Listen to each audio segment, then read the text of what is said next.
আকিব মিয়া স্বপ্ন দেখছে সাইকেলে করে ঘুরে বেড়াবে পুরো বাংলাদেশ। কিভাবে তার এই স্বপ্ন দেখা শুরু হলো, কোথা থেকে কোথায় যাবে, সেই গল্প শুনবো আজকে। তো চলুন শুরু করা যাক। আসসালামু আলাইকুম, আমি মোহাম্মদ আকিব। সাইকেলে 64 জেলা ভ্রমণের জন্য বের হচ্ছি।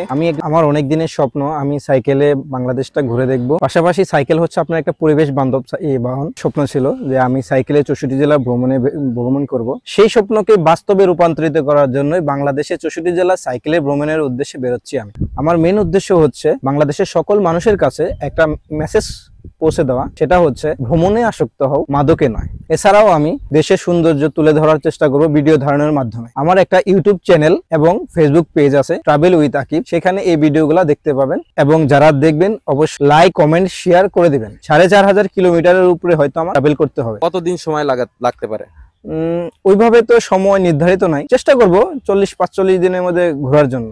আপনি যে 40 থেকে 45 দিনে যে বিভিন্ন জেলায় জেলায় ঘুরবেন, এখানে আপনার কত টাকার মতো খরচ হতে পারে বলে মনে করছেন? আমি অনেকের ভিডিওতে দেখছি, অনেকে বলছে যে তাদের 10 থেকে 15,000 টাকা খরচ হয়। এটা 100% বলা যাবে না, তবে আমার দৈনিককার খরচ যা হবে তা আমি আমার ভিডিওর মাধ্যমে আপনাদেরকে জানিয়ে দেব। আপনার মূলত হচ্ছে যে যাত্রাটা কোথা থেকে শুরু করতেছেন? যেহেতু আমি ঢাকাতে আছি, যাত্রাবাড়িতে থাকি, হয়তো সিলেট বিভাগটা ধরতে পারি, নাহলে ঢাকা বিভাগ থেকে শুরু করব। ওইটা সময়ে যখন বের হবো তখনই ডিসিশন হয়ে যাবে।